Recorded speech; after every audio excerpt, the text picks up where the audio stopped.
Salam alaikum, bonjour. Alors, je vais résoudre un exercice qui parle du mouvement d'un satellite autour de la Terre. C'est un très bon exercice. Bon, l'exercice est le suivant. Alors, dans cet exercice, la Terre est considérée comme une sphère homogène de masse grand M, de centre O et de rayon grand R. On prend en compte seulement les interactions gravitationnelles. On donne la constante gravitationnelle G 6,67 10 à puissance moins 11 SI.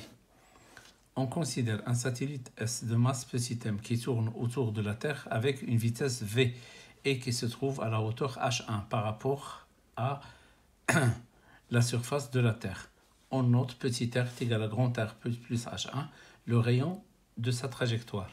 Montrer que l'intensité du champ de gravitation terrestre à la hauteur H1 est donnée par la relation suivante. G est égal à G0 facteur de grand R sur grand R plus H1, le tout au carré. Avec G0, l'intensité du champ de pesanteur au niveau du sol. Donc, la première question. Donc ici, nous avons la Terre. Nous avons ici le satellite. Là, c'est la hauteur par rapport au sol H1. Là, c'est le rayon de la Terre. Petit r, il est égal à grand R plus H1. Donc ici, le satellite, il est soumis à l'action d'une seule force. C'est la force exercée par la Terre sur le satellite. Donc, cette force, je vais la représenter ici. Voilà. Alors, cette force, il est noté F, alors Terre, S. Donc le satellite est en mouvement sous l'action de la force d'attraction gravitationnelle F Terre. Alors donc cette force F T sur S, il est égal à grand G fois grand M, la masse de la Terre, fois la masse du satellite, divisé par R carré fois le vecteur petit n. Alors le vecteur petit n, il est dirigé vers le centre de la Terre. Alors donc, cette force, l'intensité,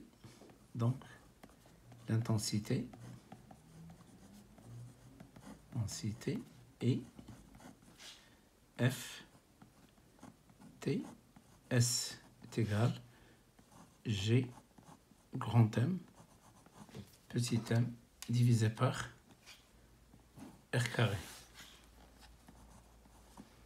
Alors donc cette force F T S, il est égal au poids du satellite.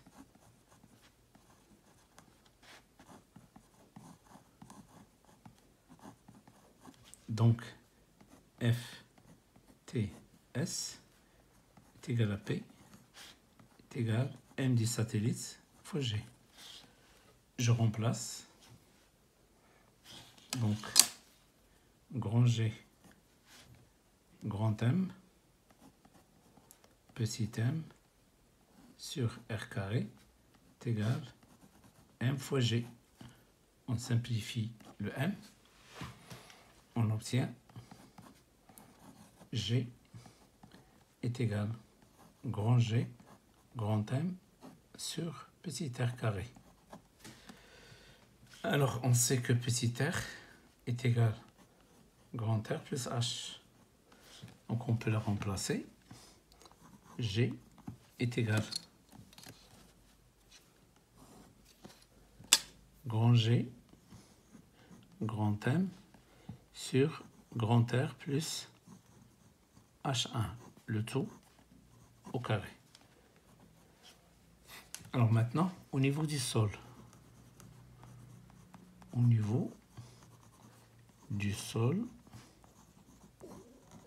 alors H H1 est égal à 0. Et G, il est noté G0. Donc G0 est égal grand G fois grand M divisé par R carré. Qu'est-ce qu'on peut déduire ici? Grand G fois grand M, grand G fois grand est égal à G0 fois R carré. Alors, on remplace ici. Donc, G est égal grand G fois grand M sur grand R plus H1 au carré. Il est égal. Alors, G0 fois grand R carré divisé par grand R plus H1 au carré. D'où G est égal. Alors, G0 facteur de grand R plus, alors sur grand R plus H1, le tout au carré. Voilà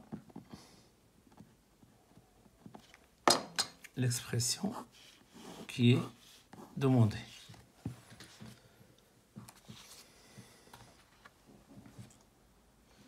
La deuxième question.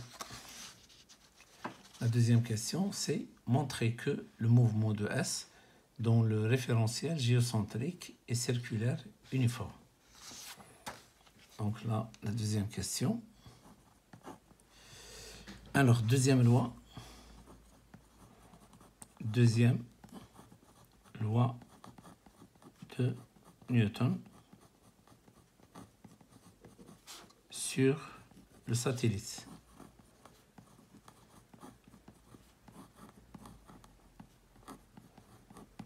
Alors, donc, nous avons une seule force, c'est F, Terre satellite, le vecteur, est égal M à G. La masse du satellite fera AG. Donc, je remplace. Alors, F, c'est grand G, grand M, petit m sur R carré, fois petit n, le vecteur, est égal M à G. On simplifie M avec M. Alors, on obtient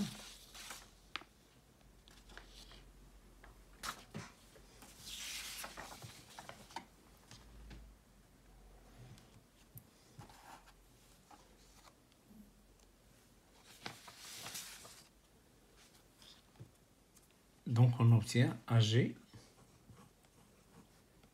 est égal à grand G fois grand M sur R carré fois petit n. Alors maintenant, dans le repère de Freinet, dans le repère de Freinet, alors nous avons AG est égal à tangentiel fois U plus A normal fois N. Donc, qu'est-ce qu'on obtient? Celle-là est égale à celle-là. Donc, A tangentiel fois U plus A normal fois N donne G grand M sur R carré fois petit n. Donc, par identification ici, nous avons A normal est égal à A normal, c'est grand G fois grand M sur R carré, et A tangentiel est égal à 0. Alors, on sait que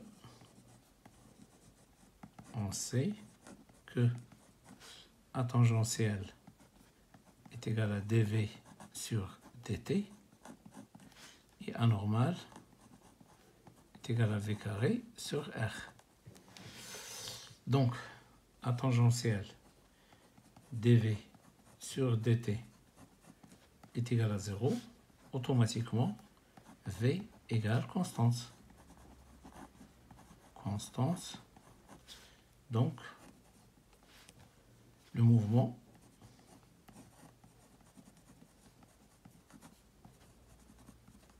est uniforme. Et uniforme. Alors maintenant, nous avons donc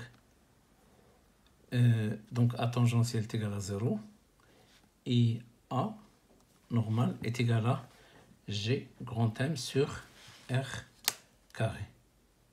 Donc, nous avons A normal est égal G grand M sur R carré est égal à V carré sur R. Déplaçons R carré ici et V carré là. Donc ça donne grand G grand M sur V carré est égal R carré sur petit r. Simplifie par petit r. Donc ça donne petit r est égal à grand G grand M divisé par V carré. G c'est une constante, grand M c'est une constante et V a été déjà démontré qu'elle est constante. Donc est égal à une constante. Une constante. Donc puisque petit r est égal à constante, le mouvement est circulaire du satellite de S est circulaire. Circulaire. Donc, conclusion, le mouvement est circulaire uniforme. Donc, circulaire de rayon petit r est égal à grand G fois grand M divisé par V carré.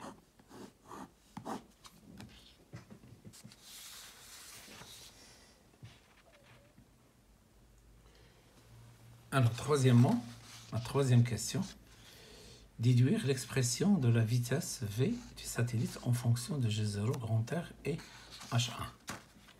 Donc, troisièmement, bon, alors d'après celle-là, nous avons V carré est égal à grand G fois grand M sur petit r. Donc, est égal à grand G grand M sur grand R plus petit h1. Et nous avons, d'après la relation de G0, alors nous avons ici G0 est égal à Gm sur R carré. On a G0 est égal à grand G grand M sur R carré. Donc automatiquement, je remplace grand G grand M par G0 fois R carré. Grand G grand M, G0 fois R carré. Donc je la remplace ici. Ça donne V carré est égal à G0 grand R carré divisé par grand R plus H1. Donc le V est égal, voilà, c'est G0 R carré divisé par grand R plus H1, le tout racine.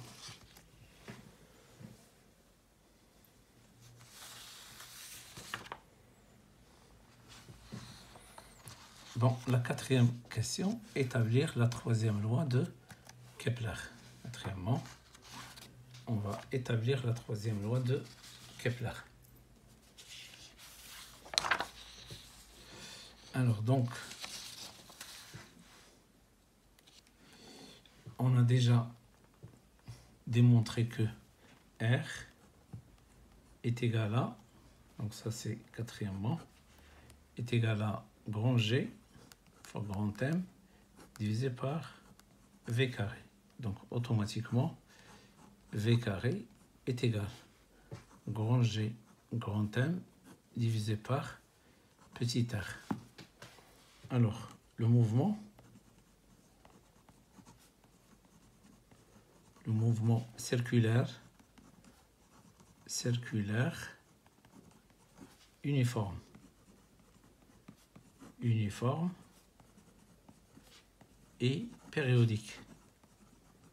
Périodique.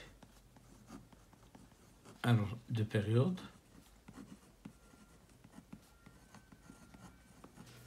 Alors, la période, c'est grand T est égal de pi sur oméga.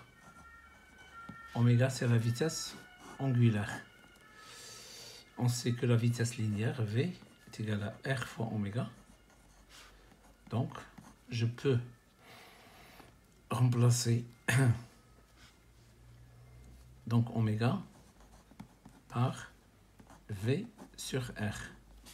Donc, on le remplace ici. Ça donne T est égal à 2pi multiplié par R divisé par V. Alors, on va mettre au carré. T carré est égal à 4pi carré R carré sur V0 carré. Je remplace V0 carré par cette expression-là. Donc, V0 carré, c'est grand G, grand M sur petit r en la remplaçant. Alors, T carré est égal à 4pi carré sur grand G, grand M, et le petit r va monter, ça devient R au cube.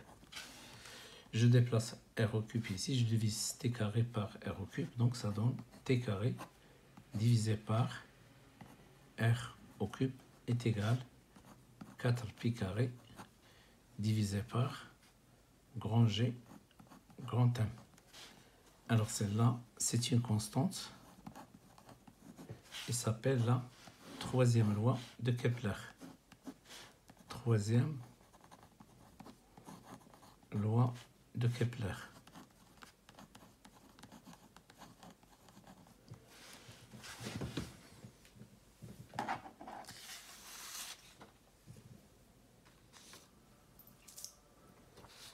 Alors, cinquièmement, trouver l'expression de la période T1 du mouvement de S en fonction de G0, grand R et H1.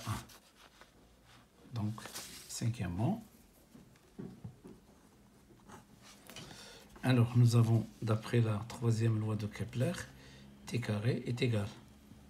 Donc, T carré est égal à 4pi carré sur grand G, grand M fois R au cube.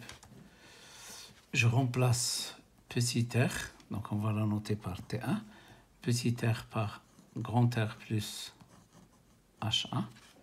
Donc nous avons T1 au carré est égal à 4pi carré fois grand R plus H1 à la puissance 3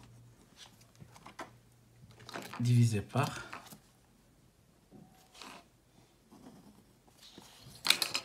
grand G fois grand M. Alors, on a déjà démontré que G0 il est égal à grand G fois grand M sur R carré. Donc, automatiquement, grand G fois grand M est égal à G0 fois R carré. Je le remplace ici. Donc, T1 au carré est égal à 4pi carré facteur de grand R plus H1 à la puissance 3. Alors, divisé par G0 fois R carré. Donc, T1 est égal à la racine. Donc, je peux faire sortir, ça donne 2pi. Je peux faire sortir R, c'est le grand R, la racine. Alors, qu'est-ce qu'il reste à l'intérieur? Il reste grand R plus H1 à la puissance 3 divisé par G0.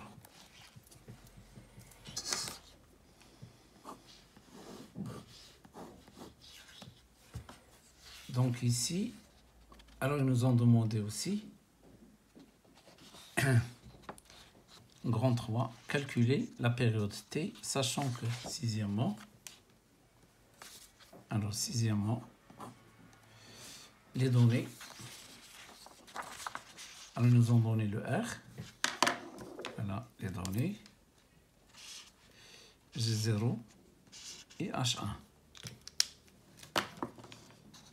Donc, nous avons R est égal à 6370 km. Alors, donc, est égal à 6370 10 à la puissance 3 mètres. Nous avons petit r est égal à, donc le H1 d'abord.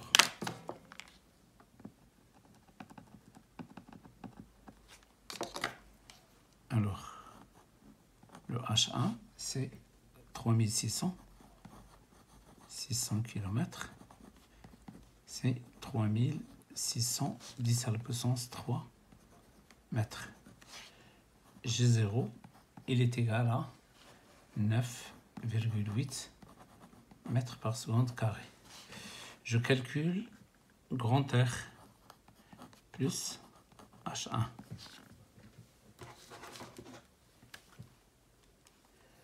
Alors 6370 plus 3600. Donc ça donne 970, 10 à la puissance 3 mètres.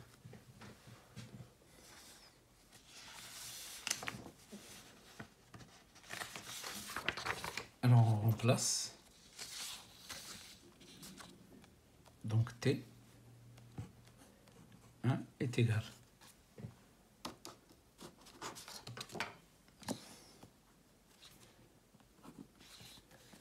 Alors, de pi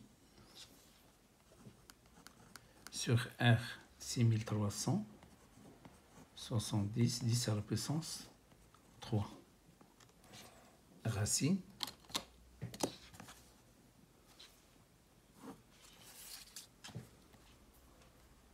La racine. Alors donc, grand R plus H1, c'est 9970 10 à la puissance 3, le tout à la puissance 3, divisé par 9,8. Alors donc, la racine, 9970 10 à la puissance 3, le tout à la puissance 3.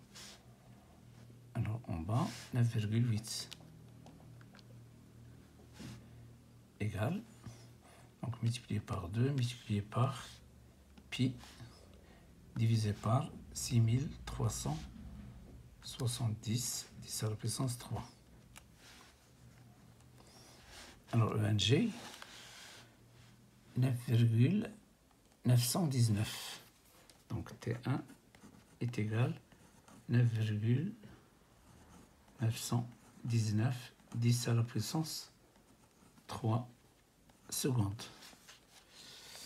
Alors donc 9,919 10 à la puissance 3, alors divisé par 3600, ça donne 2,76 heures. Alors 2,755, c'est 2,76 heures. Alors il reste la dernière question. En réalité, le satellite, sous l'action. Alors, sous l'action de diverses, sous l'action d'actions diverses, perd de l'altitude à chaque tour. La réduction d'altitude, delta H, à la fin de chaque tour est supposée égale au millième de l'altitude en début de tour. delta H est égal à H divisé par 1000. Le satellite étant initialement à l'altitude H1, montrez que dans ces conditions, ces altitudes ultérieures à la fin de chaque tour varient en progression géométrique de raison Q, à préciser. Donc, 7. Donc, on va montrer que une suite géométrique, il se forme de UN plus 1. UN plus 1 est égal à Q fois UN. Alors, avec Q, c'est là la raison. Alors, nous avons premier tour. Premier tour. Alors, le premier tour, la hauteur H2 est égale à quoi? Est égale à H1 moins H1 sur 1000.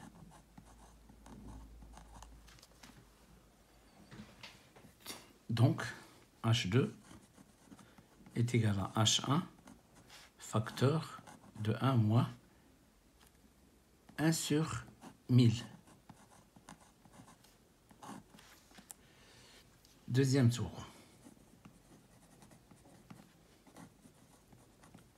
Alors, deuxième tour.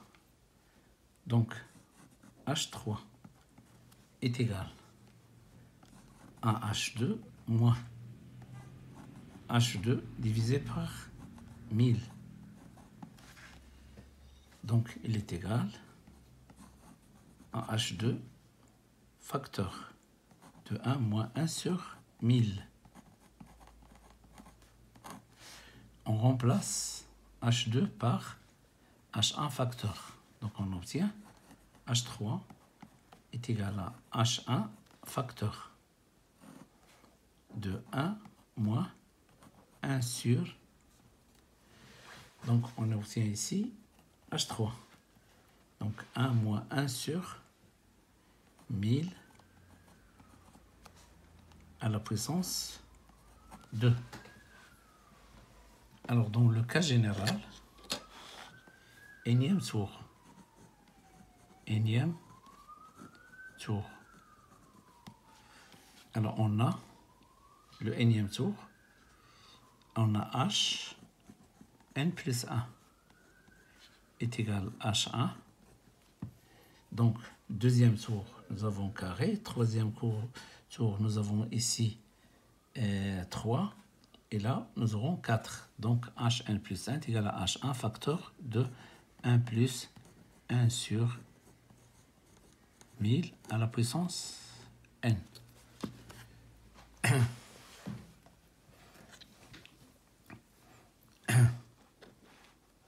D'accord? Donc, nous avons... Alors, donc nous avons Hn plus 1, il est égal à H1 facteur de 1 plus 1 sur 100 1000 à la puissance n.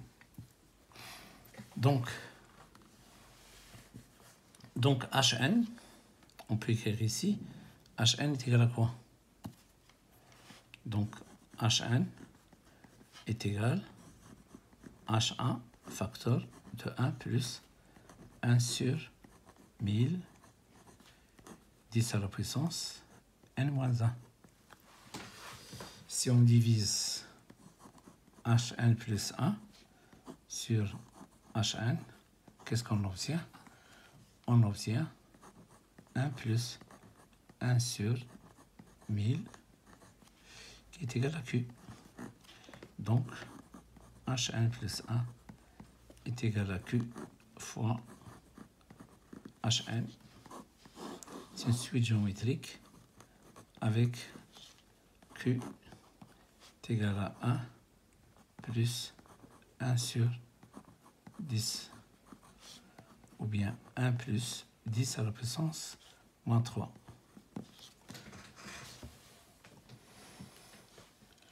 Alors, la question B. B, c'est on déduire la valeur de n du nombre de tours effectués par le satellite quand il atteint l'altitude h est égale à 100 km. Donc, je vais prendre une autre feuille.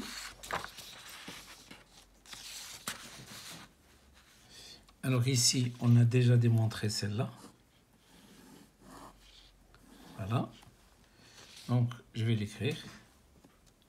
Donc, nous avons h, n plus 1 est égal à h1, facteur de 1 plus 1 sur 1000 à la puissance n. C'est-à-dire h1 plus 1 est égal à h1 plus h1 fois q à la puissance n. Donc q à la puissance n est égal à hn plus 1 sur h1. Alors le hn plus 1 c'est h divisé par h1. On va introduire ln. Q à la puissance n est égal à ln de h sur h1. Donc celle-là, ça donne n de q est égal à ln de h sur h1. Donc n est égal à ln de h sur h1 divisé par ln de q. Donc petit n est égal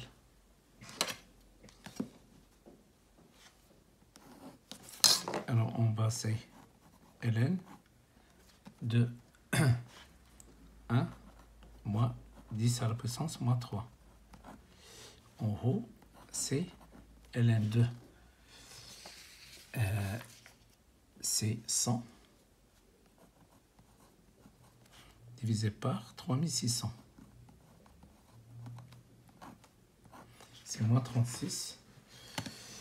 Alors donc ln de 100 divisé par 3600